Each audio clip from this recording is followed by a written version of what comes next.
When 12-year-old Marcus Chen stepped into the schoolyard that crisp October morning, practicing his carefully learned kung fu forms with quiet dedication, he had no idea that his peaceful routine was about to be shattered by mockery and cruelty. What he also couldn't have imagined was that this moment of humiliation would lead to an encounter that would change his life forever. Comment where you're watching from today, and let's dive into this incredible true story. The autumn sun filtered through the tall oak trees surrounding Jefferson Middle School, casting long shadows across the concrete playground. The morning air carried the scent of fallen leaves and the distant aroma of cafeteria breakfast wafting from the school's open windows. Students were slowly trickling in, their backpacks slung over shoulders, chattering about weekend adventures and upcoming tests. But in the far corner of the yard, away from the main flow of arriving students, stood a solitary figure, moving with deliberate, graceful motions. Marcus Chen was a slight boy for his age, with intelligent dark eyes that seemed to hold wisdom beyond his 12 years. His black hair fell in a neat fringe across his forehead, and his school uniform was always immaculately pressed, a testament to his grandmother's meticulous care. Despite his small stature, there was something unmistakably focused about the way he carried himself, a quiet confidence that came from hours of dedicated practice in his family's cramped apartment living room. Every morning before school, Marcus would arrive 15 minutes early to practice the kung fu forms his grandfather had taught him during their brief time together before the old man's passing 2 years earlier. These moments in the schoolyard were sacred to Marcus, a connection to his heritage and a source of inner strength that helped him navigate the challenges of being one of the few Asian students in his predominantly white school. As Marcus moved through the opening sequence of the tiger form, his movements flowing like water yet precise as clockwork, he was unaware of the approaching group of older students. His focus was complete, his breathing steady, each gesture a meditation in motion. His grandfather's voice echoed in his memory. Kung Fu is not about fighting, Marcus. It is about discipline, respect, and finding harmony within yourself. The group of 5 8th graders led by Trevor Hamilton had been watching Marcus for several weeks now, their curiosity gradually morphing into something more sinister. Trevor was everything Marcus was not: tall for his age, athletically built from his participation in the school's football team, and possessed of the easy confidence that came from being popular and well-connected. His father owned the largest car dealership in town, and Trevor had grown accustomed to getting what he wanted, when he wanted it. Kevin Escobar flanked Trevor's right side, a stocky boy with a perpetual smirk who served as Trevor's primary enforcer in their social hierarchy. To Trevor's left stood Nathan Boyer, whose nervous laughter often accompanied the group's more questionable activities. Behind them, Tyler Jimenez and Scott Williams completed the pack, both followers who found safety in numbers and validation, in Trevor's approval. As Marcus transitioned into a series of low stances, his arms moving in controlled arcs that spoke of countless hours of practice, Trevor nudged Kevin with his elbow and nodded toward the solitary figure. "Look at Kung Fu Kid over there," Trevor said, his voice carrying just loud enough for his companions to hear, but not quite reaching Marcus's ears. "Every single morning with that weird dancing stuff."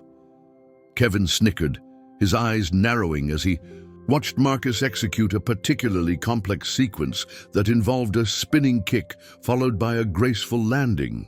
"What's he think he is, some kind of ninja?"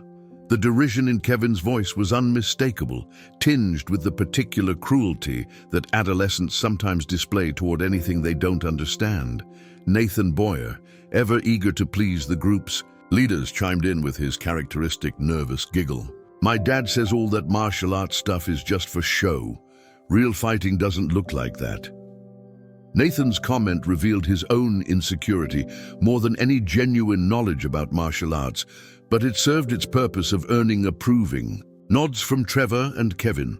Tyler Jimenez, who had been quietly observing Marcus's forms with what might have been curiosity under different circumstances, found himself torn between genuine interest and the social pressure to conform to the group's mockery. "I mean, it does look kinda cool," he ventured hesitantly, immediately regretting his words as Trevor's attention snapped to him with visible disapproval. "Cool."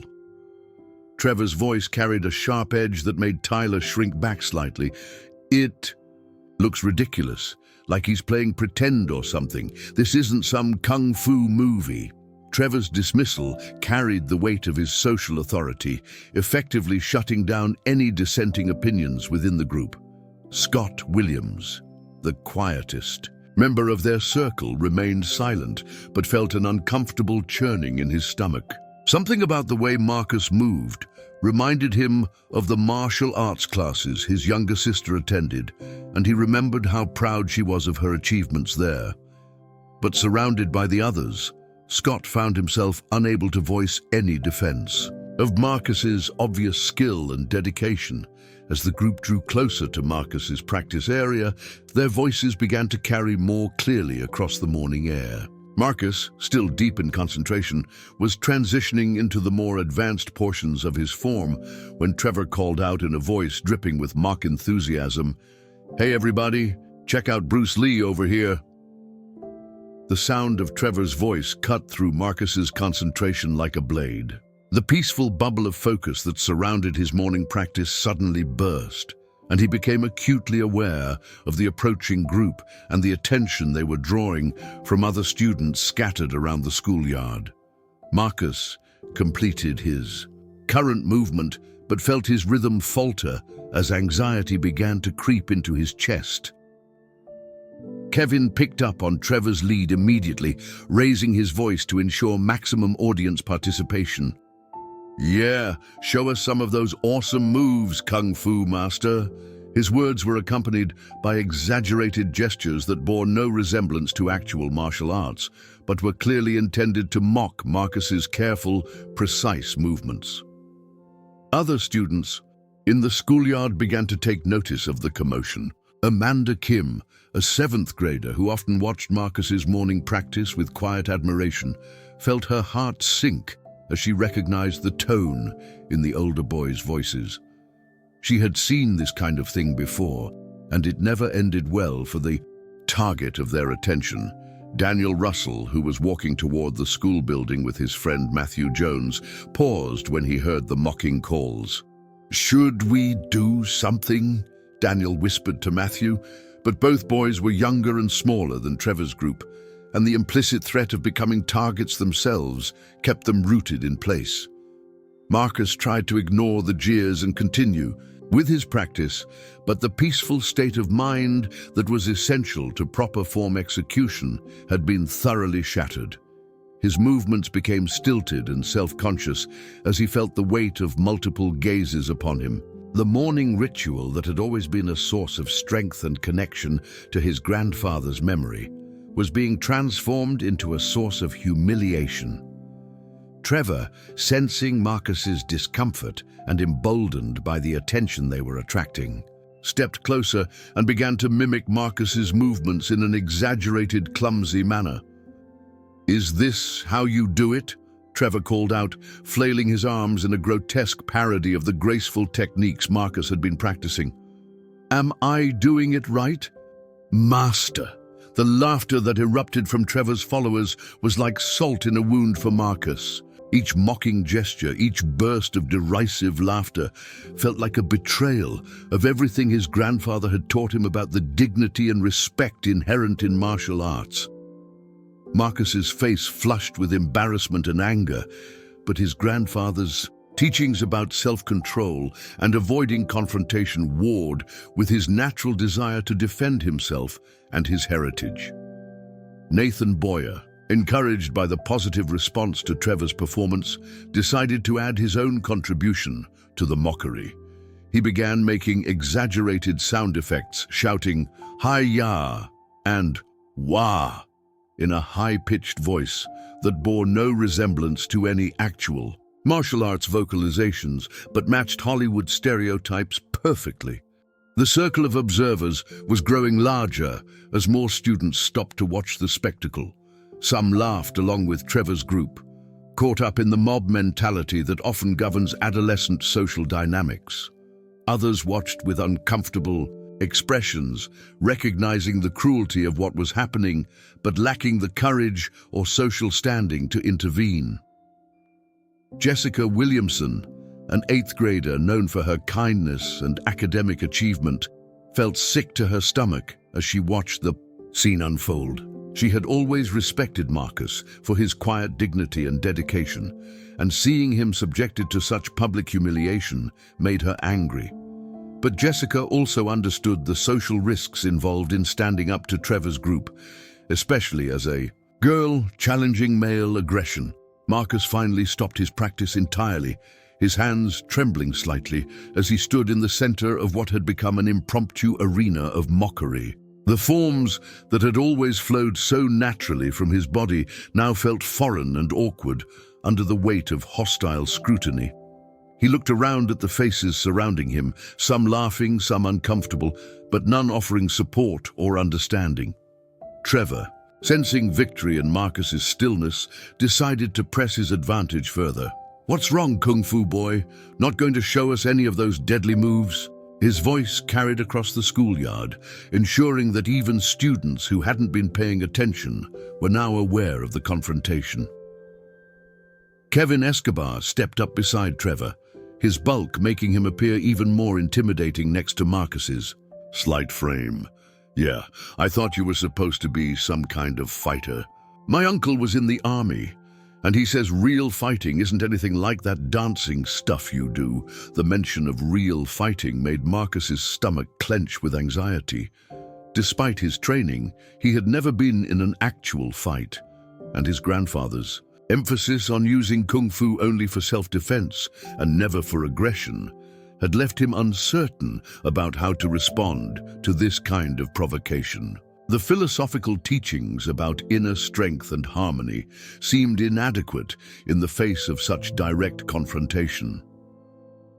Tyler Jimenez, still feeling guilty about his earlier moment of appreciation for Marcus's skill, overcompensated by joining in the mockery more enthusiastically than he felt. "Maybe he thinks he's in one of those old movies where the little guy beats up everybody," Tyler said, his words carrying further than he intended and drawing more laughter from the growing crowd.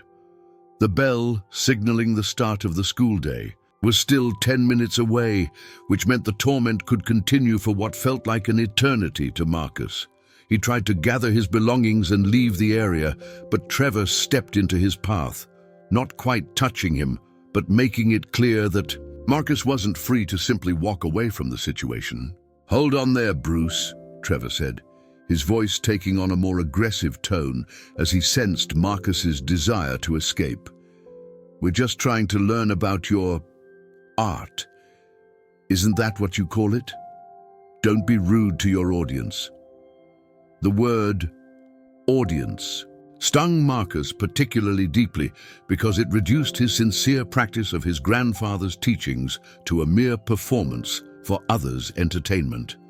The sacred morning ritual that connected him to his heritage and family history was being trivialized and mocked by people who couldn't begin to understand its significance. Scott Williams shifted uncomfortably as he watched Trevor block Marcus's path. Something about the situation was beginning to feel too aggressive, too much like actual bullying rather than harmless teasing. Scott's conscience was starting to battle with his desire to maintain his position within Trevor's social circle, Amanda. Kim finally found her voice and called out from the edge of the crowd, "Leave him alone, Trevor. He's not bothering anybody." Her words carried clearly across the schoolyard, and for a moment the laughter and jeering died down as attention shifted to this unexpected intervention. Trevor turned to face Amanda with the expression of exaggerated surprise. "Oh, look who's defending her boyfriend," he said, his words designed to embarrass both Amanda and Marcus while deflecting attention from his own behavior. The suggestion of a romantic connection between Amanda and Marcus brought fresh waves of laughter from some of the observers and made both students flush with embarrassment. Marcus appreciated Amanda's attempt to help, but he also felt mortified that the situation had escalated to the point where others felt compelled to intervene on his behalf. As the confrontation continued to unfold, none of the participants could have imagined that their actions were being observed by someone whose presence would soon transform this moment of cruelty into something extraordinary. The morning that had begun with peaceful practice and descended into public humiliation was about to take a turn that none of them could have predicted. The stage was set for an encounter that would not only change Marcus's life forever, but would also teach everyone, present a lesson about respect, dignity, and the true meaning of strength. Sometimes the most profound moments come disguised as ordinary encounters, and this crisp October morning was about to prove that truth in the most spectacular way possible. As the mockery reached its crescendo and Marcus stood frozen in the center of the hostile circle, a figure emerged from the morning shadows near the school's main entrance. The man walked with an understated confidence that somehow commanded attention without demanding it, his presence creating subtle ripples in the crowd's energy, even before anyone consciously noticed his approach. What none of the students gathered around Marcus could have known was that this unassuming visitor would soon reveal himself to be the most famous martial artist in the world. The stranger appeared to be in his early 30s, of medium height, with a lean, athletic build that spoke of rigorous physical conditioning. His black hair was neatly styled, and he wore simple, dark clothing that allowed him to blend into the background of the busy schoolyard. There was something almost magnetic about his presence, though he made no effort to draw attention to himself. His dark eyes surveyed the scene with the calm assessment of someone accustomed to reading situations quickly and accurately. Principal Margaret Smith had been expecting this visitor, though she hadn't anticipated his arrival would coincide with the drama unfolding in her schoolyard. Bruce Lee had agreed to visit Jefferson Middle School as part of a cultural exchange program designed to promote understanding between different communities. The famous martial artist and actor had been quietly touring schools across the country, sharing his philosophy of martial arts and encouraging young people to pursue their dreams with dedication and respect. As Bruce Lee moved closer to the crowd surrounding Marcus, his trained eye immediately assessed the situation. Years of experience in both Hollywood and the martial arts world had given him an acute sensitivity to power dynamics and social tension. He could see the subtle signs of bullying, the way the larger boys positioned themselves to intimidate, the nervous laughter of followers seeking approval, and most importantly, the isolated stance of the young boy in the center who was clearly the target of their aggression. Trevor Hamilton was still blocking Marcus's path when he noticed the approaching stranger. Something about the man's purposeful stride and unwavering gaze made Trevor feel momentarily uncertain, though he couldn't articulate why. The stranger's presence seemed to shift the energy of the entire gathering, introducing an element of unpredictability that made Trevor's usual confident aggression feel suddenly inappropriate. "Excuse me," Bruce Lee said, his voice carrying clearly across the schoolyard despite its conversational tone. His accent held traces of his Hong Kong origins, adding an exotic quality that immediately captured the attention of every student within hearing range. "I couldn't help but notice what appears to be a martial arts demonstration." Kevin Escobar snickered at the stranger's words, assuming this adult was as ignorant about the situation as he appeared to be. "Yeah, Kung Fu boy here was showing off his moves," Kevin said, gesturing dismissively toward Marcus. "Pretty impressive stuff if you're into that fake movie fighting." Bruce Lee's expression remained perfectly neutral, but those who knew him well would have recognized the subtle tightening around his eyes that indicated his growing interest in the situation. He had spent years combating exactly the kind of ignorance and prejudice that Kevin's words represented, fighting to legitimize martial arts as both a physical discipline and a philosophical practice. "Interesting," Bruce Lee replied, his tone remaining conversational despite the provocation. "I practice martial arts myself. Perhaps you could show me what you mean by fake movie fighting." His request was delivered with such genuine curiosity that it momentarily disarmed the hostility of the situation. Nathan Boyer, emboldened by what he perceived as adult validation of their mockery, stepped forward eagerly. "It's all just dancing around and waving your hands," he said, beginning to demonstrate with the same exaggerated movements that had drawn laughter moments earlier. "Like this weird, slow-motion stuff. That doesn't look like real fighting at all." As Nathan flailed through his crude imitation of martial arts movements, Bruce Lee watched with the same intense focus he brought to studying his opponents in actual combat. His analysis went far beyond the obvious inadequacy of Nathan's technique, to encompass the underlying attitudes that made such mockery possible. This was precisely the kind of cultural ignorance and disrespect that he had dedicated much of his career to combating. Tyler Jimenez, still uncomfortable with the direction the situation had taken but unable to extract himself from it, found his attention drawn to the stranger's remarkably still presence. There was something almost hypnotic about the way the man observed Nathan's performance, as if he were seeing layers of meaning that remained invisible to everyone else present. "That's very educational," Bruce Lee said when Nathan finished his display, his words carrying no trace of sarcasm despite their obvious irony. "I wonder if I might ask the young man who was practicing earlier to show me some of his techniques. I'm always interested in learning from dedicated practitioners." The request sent a shockwave through the assembled crowd. Marcus, who had been standing in mortified silence throughout the confrontation, looked up with surprise and confusion. No adult had ever expressed genuine interest in his martial arts practice, and the stranger's respectful tone was so different from the mockery he had been enduring that he struggled to process the change in dynamics.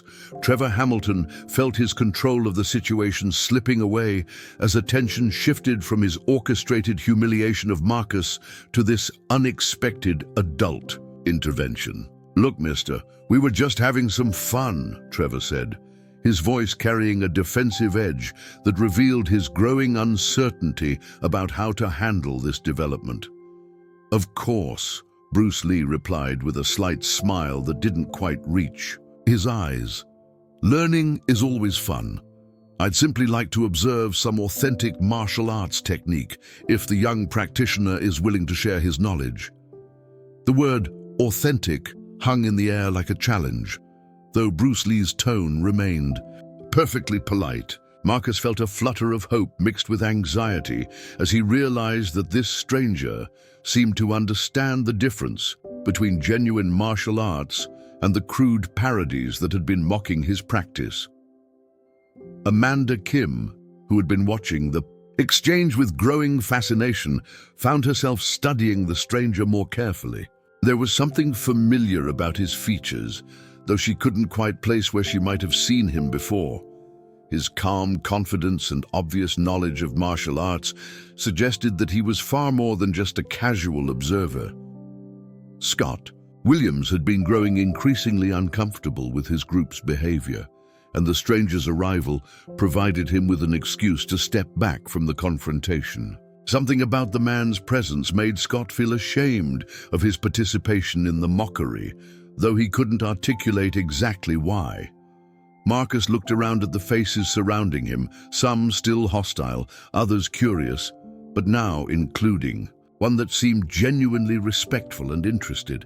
His grandfather's voice echoed in his memory, reminding him that martial arts were meant to be shared with those who approached them with proper respect and humility. I suppose I could show you some basic forms," Marcus said hesitantly, his voice barely audible above the murmur of the crowd. The stranger's respectful request had awakened something in Marcus that the mockery had nearly extinguished: pride in his grandfather's teachings and confidence in his own abilities. Bruce Lee nodded with obvious approval and took a step back to provide Marcus with adequate space for his demonstration. "Please, take all the space you need," he said, his gesture encompassing the area that had moments before been an arena of humiliation but was now being transformed into a legitimate venue for martial arts demonstration. As Marcus began to center himself for the demonstration, Trevor made one last attempt to reassert his social dominance over the situation. "This is all just for show," he announced to anyone within hearing range. "Real fighting doesn't look anything like that slow-motion stuff." Bruce Lee turned his attention to Trevor with the same calm focus he had shown throughout the encounter. "You seem very knowledgeable about combat," he observed, his words carrying an undertone that made several of the more perceptive observers shift uncomfortably. "Have you had extensive training in fighting techniques?"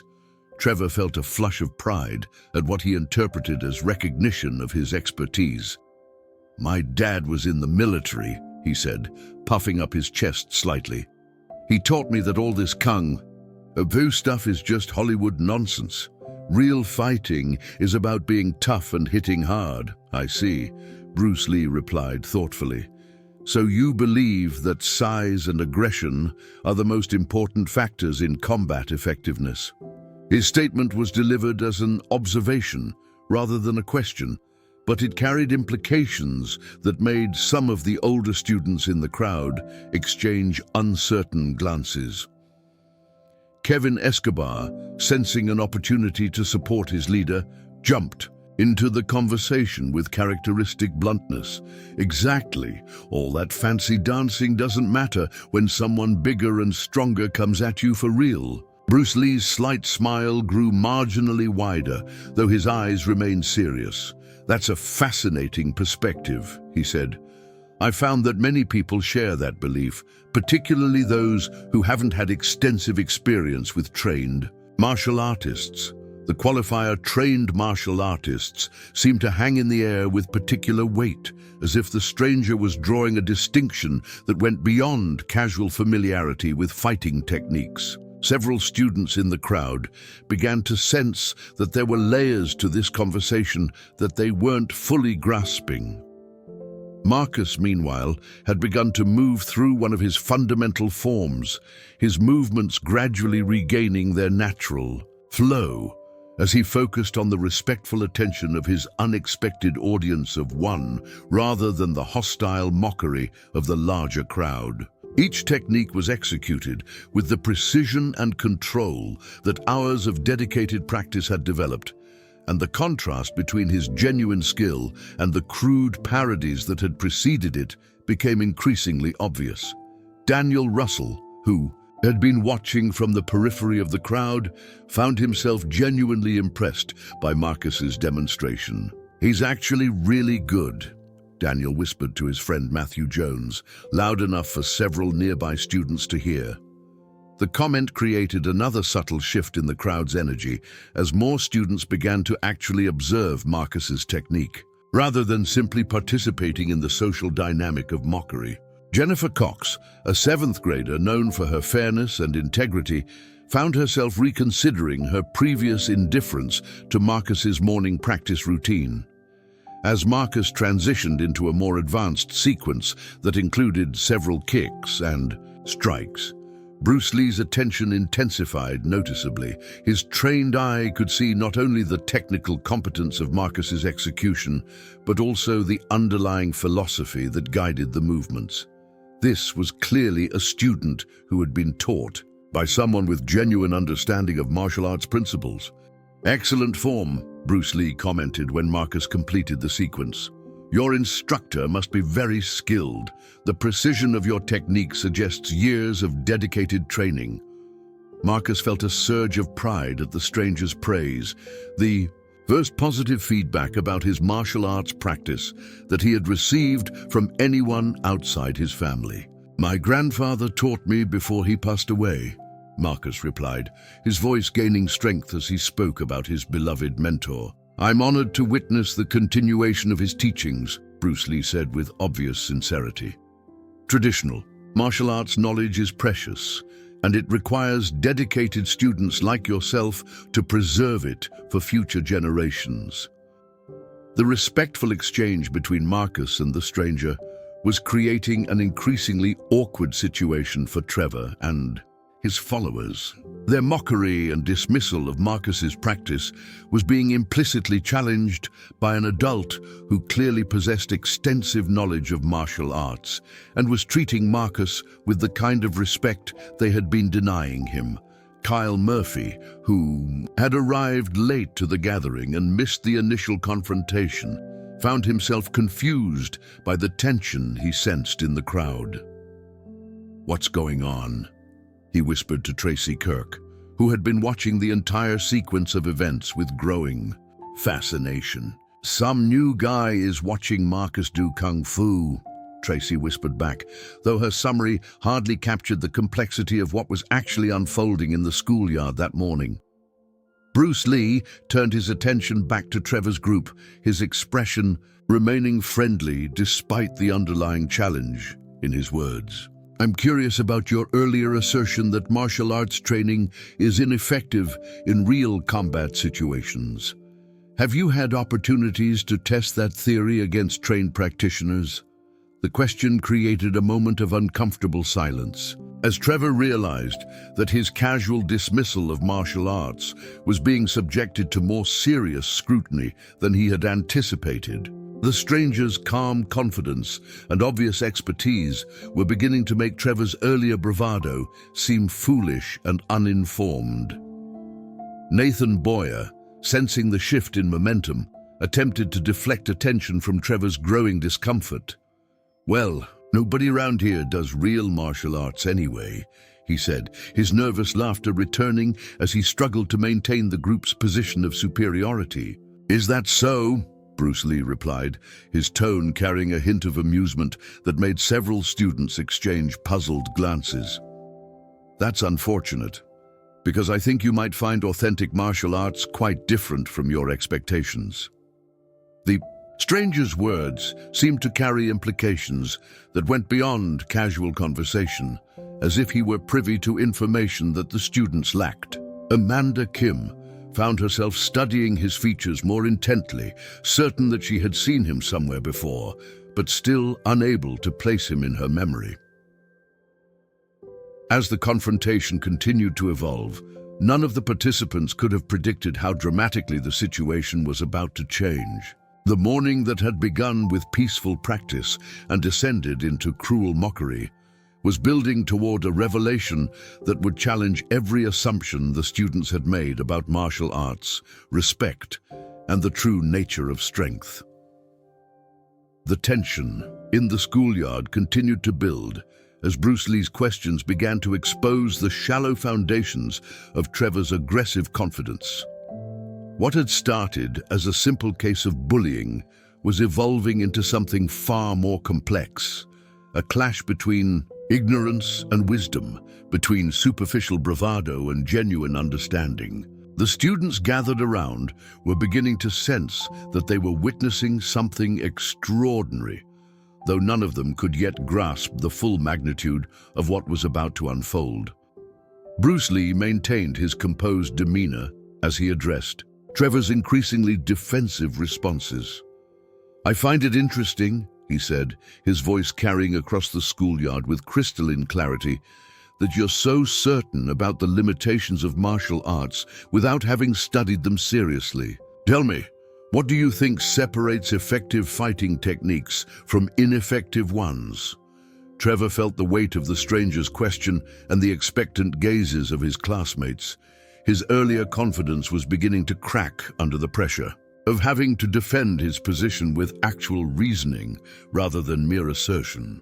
"It's obvious," Trevor said, though his voice lacked its previous certainty. "Big guys beat little guys. Strong beats weak. That's just how fighting works." "I see," Bruce Lee replied thoughtfully. "So you believe that physical advantages are always decisive in combat?" That's certainly one perspective. He paused, allowing Trevor's words to hang in the air before continuing. In my experience, I've found that training, technique, and mental preparation often prove more important than raw physical attributes. Kevin Escobar, sensing Trevor's discomfort and eager to support his leader, stepped forward with renewed aggression. That's just theory, man. In real life, when someone big and tough comes at you, all that fancy dancing stuff goes out the window. Bruce Lee's slight smile remained unchanged, but something in his eyes suggested that Kevin had just walked into territory he didn't understand. You speak with such certainty about real combat situations. I'm curious. Have you found yourself in many such encounters?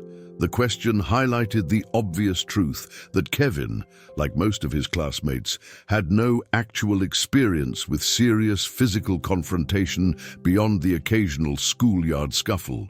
His aggressive posturing was built on assumptions and second-hand information rather than genuine knowledge or experience.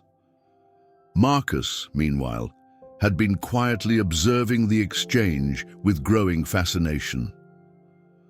The stranger's calm responses to the group's hostility reminded him of his grandfather's teachings about maintaining inner peace in the face of external pressure.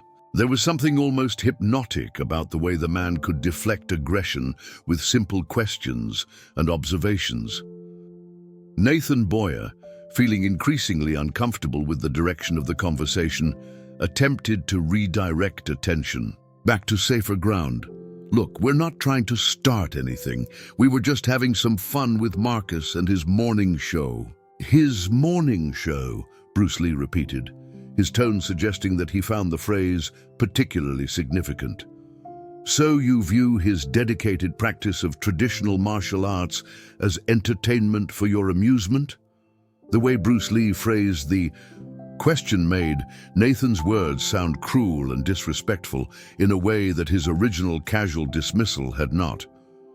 Several students in the crowd shifted uncomfortably as they began to recognize the ugly nature of what they had been witnessing and, in some cases, participating in Jessica Williamson, who had been watching the entire encounter with growing admiration for the stranger's handling of the situation, found herself stepping forward slightly. Marcus practices every morning, she said, her voice carrying clearly across the gathered crowd. He's really dedicated, and he's actually gotten a lot better over the past year. Bruce Lee turned his attention to Jessica with obvious approval. Thank you for that observation. Dedication and consistent practice are indeed the foundations of martial arts mastery. It's refreshing to hear from someone who recognizes the value of disciplined training. Trevor felt the conversation slipping further away from his control as more voices began to speak up in Marcus's defense. The social dynamics that had allowed his group to dominate the situation were shifting in ways that made him feel increasingly vulnerable and exposed. Whatever, Trevor said, his voice carrying a sullen edge that revealed his growing frustration. It's still just dancing around. If someone really wanted to hurt the kid, all that kung fu stuff wouldn't help him. Bruce Lee's expression grew more serious as Trevor's words crossed into territory that touched on one of his core beliefs about martial arts and their practical applications. That's a very specific claim, he said, his tone remaining conversational despite the underlying steel in his words. You seem quite confident that traditional martial arts would prove ineffective in a real self-defense situation. The stranger's focus on Trevor intensified in a way that made several students step back instinctively. There was something almost predatory about his stillness, as if he were a coiled spring waiting for the right moment to release its stored energy. Scott Williams, who had been growing increasingly uncomfortable with his group's behavior throughout the encounter, found himself taking a small step away from Trevor and Kevin. Something about the stranger's demeanor was triggering every instinct Scott possessed that warned him when situations were about to escalate beyond safe boundaries. I'm not looking for trouble, Trevor said, though his words seemed to be directed more at the stranger than at his classmates. I'm just saying that all this martial arts stuff is more about looking cool than actually being effective. I understand. Your perspective, Bruce Lee replied, his tone suggesting that he was considering Trevor's words seriously. Many people share your skepticism about traditional fighting arts. Perhaps a demonstration would be more convincing than theoretical discussion. The word demonstration seemed to electrify the crowd. Students who had been only half paying attention to the conversation suddenly focused their complete attention on the stranger and his subtle suggestion that he might be willing to prove his points through action rather than words. Marcus felt his heart rate increase as he realized that the situation might be moving toward some kind of physical confrontation. His grandfather's teachings had always emphasized avoiding fights whenever possible, but there was something about the stranger's calm confidence that suggested he was not afraid of physical challenges. Tyler Jimenez, who had been wrestling with his conscience throughout the encounter, found himself hoping that the situation would somehow resolve itself without violence. Maybe we should all just calm down, he said hesitantly, though his words were lost in the growing tension that seemed to permeate the entire gathering. Bruce Lee's attention remained focused on Trevor as he continued his measured response to the boys' challenge. Before any demonstration, though, I think it would be appropriate to establish some credentials. After all, you wouldn't want to waste your time watching someone who doesn't know what he's talking about. The suggestion that the stranger might reveal something about his background created a ripple of excitement through the crowd. Amanda Kim felt her earlier sense of familiarity with his features intensify, as if some half-remembered image was struggling to surface in her consciousness. I've spent most of my adult life studying and teaching martial arts, Bruce Lee continued, his words delivered with the same conversational tone he had maintained throughout the encounter. I've had the opportunity to train with masters from various traditional systems, and I've also worked extensively in the film industry, where I've tried to present authentic martial arts to popular audiences. Kevin Escobar latched onto the mention of the film industry with obvious satisfaction. So you're an actor, he said, his tone suggesting that this revelation somehow invalidated everything the stranger had said previously. That proves our point. It's all just movie stuff, not real fighting. Bruce Lee's slight smile grew marginally wider, as if Kevin had just provided him with exactly the opening he had been waiting for. You're partially correct, he said. I have worked as an actor. In fact, you might have seen some of my films. The casual way he mentioned his film career created another shift in the crowd's energy. Several students began studying his features more intently, and Amanda Kim felt a sudden shock of recognition as the pieces of a familiar face began to fall into place in her memory. I've appeared in several martial arts films, Bruce Lee continued, seemingly oblivious to the growing excitement his words were generating among the more perceptive members of his audience. Some people might recognize me from movies like The Big Boss or Fist of Fury. The titles meant nothing to most of the American students, but Amanda Kim's gasp of recognition was audible across the entire gathering.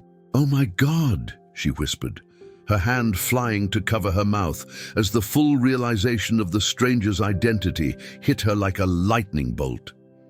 Daniel Russell, who had been following the conversation with growing interest, heard Amanda's gasp and saw the shock on her face. "What is it?" he asked urgently, sensing that Amanda had figured out something important about the stranger's identity. "I know who you are," Amanda said, her voice trembling with excitement and disbelief. "You're Bruce Lee. You're actually Bruce Lee." The name hit the crowd like an explosion. Students who had been only casually interested in the confrontation suddenly pressed forward with desperate urgency, trying to get a better look at the man who had been calmly discussing martial arts philosophy with a group of middle school bullies. Bruce Lee's smile became genuinely warm as he acknowledged Amanda's recognition. "Guilty as charged," he said, his tone carrying a hint of amusement at the dramatic change in the crowd's energy. "Though I prefer to think of myself as a martial artist who sometimes acts rather than an actor who knows martial arts." The revelation sent shockwaves through the assembled students. Trevor Hamilton felt the blood drain from his face as he realized that he had been dismissing and challenging one of the most famous martial artists in the world. Kevin Escobar's aggressive posturing deflated like a punctured balloon as the full implications of the situation became clear to him. Nathan Boyer's nervous laughter died in his throat as he remembered every mocking comment he had made about martial arts in the presence of someone who had dedicated his life to perfecting and promoting these same disciplines. The casual dismissal of Kung Fu as fake movie fighting took on an entirely different significance when directed at the man who had done more than anyone else to bring authentic martial arts to popular cinema. Marcus felt as if the ground had shifted beneath his feet. The respectful stranger who had shown genuine interest in his grandfather's teachings was revealed to be the most famous martial artist alive, someone whose films had inspired millions of people around the world to pursue their own martial arts training. Jennifer Cox, who had been watching the entire sequence of events with growing fascination, found herself struggling to process the magnitude of what was happening. "This is incredible," she whispered to her friend Lisa Vance, who was staring at Bruce Lee with the wide-eyed wonder of someone meeting a legendary figure. Scott Williams felt a wave of shame wash over him as he realized how he had participated in mocking martial arts in front of someone who had devoted his life to these disciplines. The casual cruelty of their behavior toward Marcus took on an entirely different dimension when viewed through the lens of Bruce Lee's obvious respect for traditional training and dedication. As the news of Bruce Lee's identity spread through the crowd like wildfire, more students came running from across the schoolyard. The small group that had gathered to watch Trevor's mockery of Marcus was rapidly expanding into a crowd of genuinely excited fans, eager to meet one of their heroes. The morning that had begun with peaceful practice descended into cruel mockery and evolved into philosophical discussion, was now transformed into something none of the participants could have imagined. The presence of Bruce Lee had not only stopped the bullying, but had completely inverted the power dynamics of the situation in ways that would have lasting consequences for everyone involved. Trevor Hamilton stood frozen in place. His earlier confidence completely evaporated as he contemplated the full implications of having challenged and dismissed Bruce Lee to his face. The social authority that had allowed him to orchestrate Marcus's humiliation had been utterly destroyed by the revelation of the stranger's true identity. The stage was set for lessons that would extend far beyond martial arts technique to encompass respect, humility, and the true nature of strength. Bruce Lee's arrival had transformed a moment of cruelty into an opportunity for profound learning, and the final chapter of this remarkable encounter was about to unfold. The revelation of Bruce Lee's identity had transformed the entire dynamic of the schoolyard gathering, but the master himself seemed completely unaffected by the dramatic change in how he was being perceived. If anything, his demeanor became even more focused and purposeful, as if the recognition had freed him to address the deeper issues that the morning's events had revealed. The students who had been casually cruel just moments before now found themselves face to face with a living legend, and the lessons about to unfold would prove more valuable than any traditional classroom instruction. Bruce Lee raised his hand slightly, and the excited chatter of the rapidly growing crowd immediately subsided into respectful silence. His natural authority was so complete that it required no displays of aggression or dominance. His mere presence commanded the attention and respect of everyone present. "I appreciate your recognition," Bruce Lee said, his voice carrying easily across the gathered students. But I want to address something more important than my identity in Hollywood. What I witnessed here this morning represents exactly the kind of ignorance and disrespect that I've spent my career trying to combat. His words carried a weight that made even the most excited students sober immediately. Trevor Hamilton felt his stomach drop as he realized that Bruce Lee was about to address the bullying behavior directly, and there would be no escape from the consequences of his actions. Martial arts, Bruce Lee continued, beginning to pace slowly in the center of the crowd, are not about domination, aggression, or proving superiority over others. They are about discipline, respect, and the continuous pursuit of self-improvement. When I saw this young man practicing his forms this morning, I saw someone embodying the true spirit of martial arts. He gestured toward Marcus, who stood transfixed by the master's words. The boy, who had been subjected to mockery and humiliation just minutes before, was now being held up as an example of proper martial arts spirit by the most famous practitioner in the world.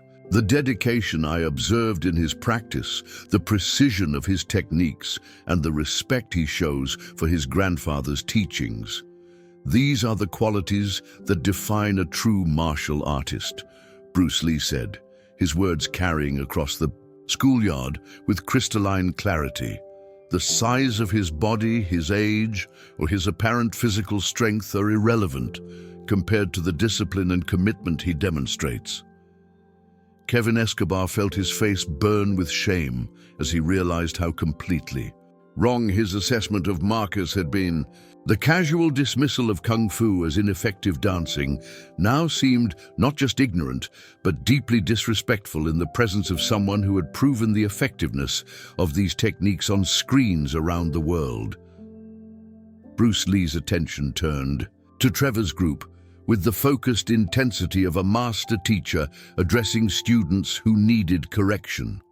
I heard several of you express the belief that martial arts are ineffective against larger, stronger opponents. This is a common misconception, but it's one that reveals a fundamental misunderstanding of what martial arts training actually accomplishes.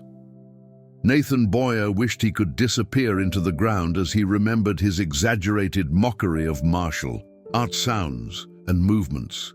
The nervous laughter that had seemed so clever earlier now felt like the worst kind of cultural insensitivity, made even more mortifying by the presence of someone who represented the authentic tradition he had been ridiculing.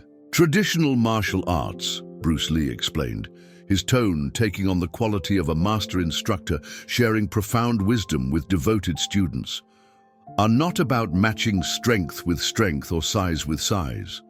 They are about using technique, timing, and mental preparation to overcome physical disadvantages. A properly trained martial artist learns to use an opponent's force against them, to find weaknesses in apparent strength, and to remain calm under pressure. As he spoke, Bruce Lee began to demonstrate some of the principles he was describing. His movements were subtle and controlled, but even these small gestures carried an undeniable sense of power and precision that made it clear he could back up his words with devastating effectiveness if necessary. "The young man you were mocking," Bruce Lee continued, nodding toward Marcus, "has been developing exactly these kinds of skills through his dedicated practice. His grandfather's teachings have given him tools that are far more valuable than raw physical strength or aggressive posturing."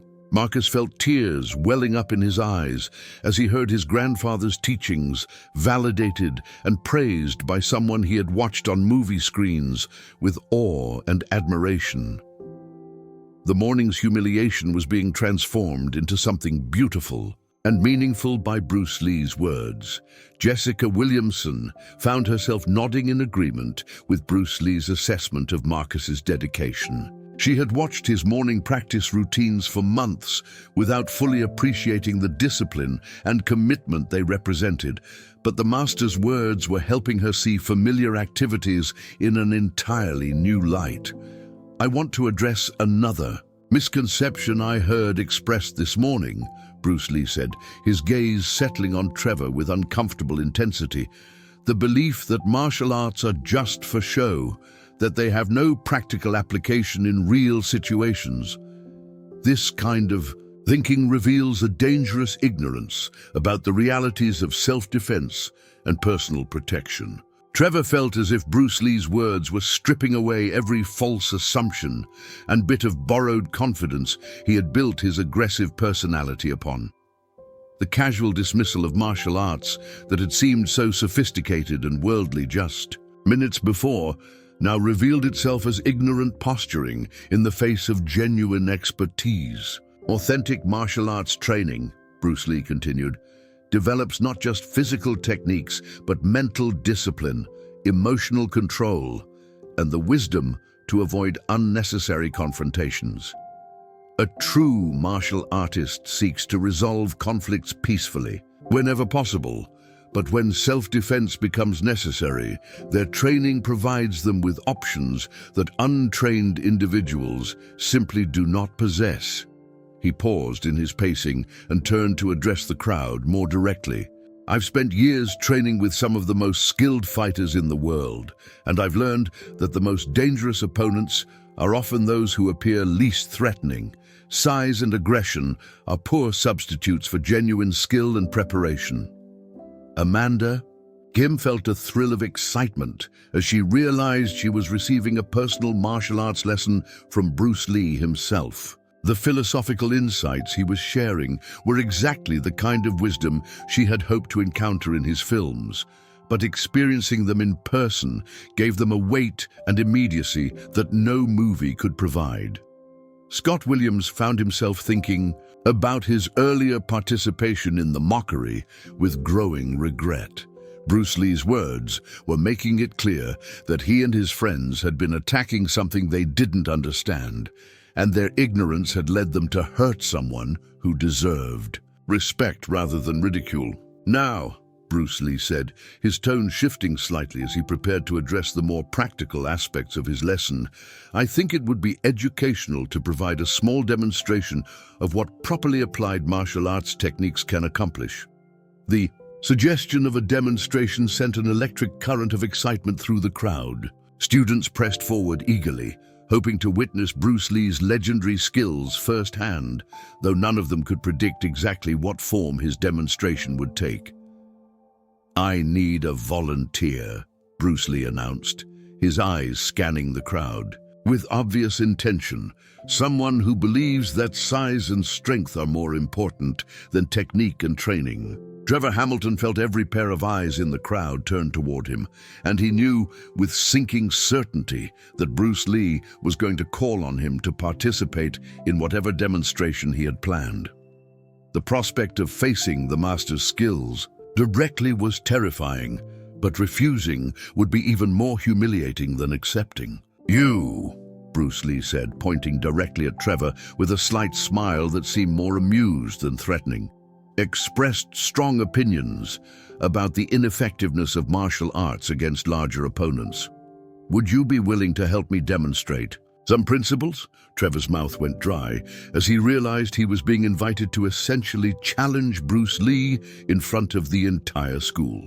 Every instinct he possessed told him that this was a terrible idea, but his pride and the expectations of his peer group made it impossible for him to back down gracefully. I guess, Trevor stammered, his earlier confidence completely evaporated. What do you want me to do? Bruce Lee's smile became genuinely warm, as if Trevor's reluctant agreement had pleased him greatly. Nothing aggressive or dangerous, he assured the nervous student. I simply want to demonstrate some basic principles of leverage, timing, and technique that might surprise you. The master's reassuring tone did little to calm Trevor's nerves, but he found himself stepping forward into the circle that the crowd had naturally formed around Bruce Lee. The schoolyard had been transformed into an impromptu martial arts demonstration venue, with one of the world's most skilled practitioners preparing to share his knowledge with a group of American middle school students. "Stand naturally," Bruce Lee instructed Trevor, positioning himself about arm's length away from the much larger student. "Don't try to fight or resist anything I do. I want you to simply observe what happens and think about the principles involved." Trevor nodded nervously, hyper-aware of the dozens of eyes watching his every move. The boy who had been confidently dominating the social dynamics of the schoolyard just minutes before now felt small and vulnerable despite his significant size advantage over Bruce Lee. "First," Bruce Lee said, addressing his words to the entire crowd rather than just Trevor, "I want to demonstrate how proper positioning and timing can neutralize physical advantages." With a movement so quick and fluid that most observers missed the details, Bruce Lee stepped forward and applied a simple wrist control technique that immediately put Trevor off balance. The larger boy found himself bent forward awkwardly, completely unable to use his size or strength effectively. "Notice," Bruce Lee said conversationally, maintaining his control over Trevor with minimal apparent effort, "that his physical advantages become irrelevant when he cannot establish proper balance or positioning." Gasps of amazement rippled through the crowd as they witnessed Trevor, who had seemed so intimidating and dominant earlier, rendered completely helpless by Bruce Lee's effortless technique. The demonstration was making abstract principles concrete in a way that no amount of theoretical discussion could have achieved. "This is not about hurting or humiliating anyone," Bruce Lee explained as he released Trevor and allowed him to straighten up, red-faced but unharmed. "This is about understanding that martial arts provide tools for controlling situations and protecting oneself that go far beyond simple physical confrontation." Trevor rubbed his wrist where Bruce Lee had applied the control technique, amazed by how completely helpless he had felt despite his size advantage. The casual ease with which the master had dominated the situation was both humbling and educational, in ways that would stay with him for the rest of his life. "Now," Bruce Lee continued, turning his attention back to Marcus, "I'd like our dedicated practitioner to demonstrate some of the techniques his grandfather taught him. I think the crowd will find them much more impressive when they understand what they're actually observing." Marcus felt a surge of nervous excitement as he realized that Bruce Lee was asking him to perform his forms in front of the master himself. The morning that had begun with humiliation was being transformed into the most incredible validation he could have imagined. As Marcus began to move through his forms with renewed confidence and purpose, Bruce Lee provided commentary that helped the watching students understand the sophistication and effectiveness of the techniques they were observing. Each movement was explained in terms of its practical application, its connection to traditional principles, and its place in the broader philosophy of martial arts. The crowd watched in fascination as familiar movements were revealed to contain layers of meaning and application they had never suspected.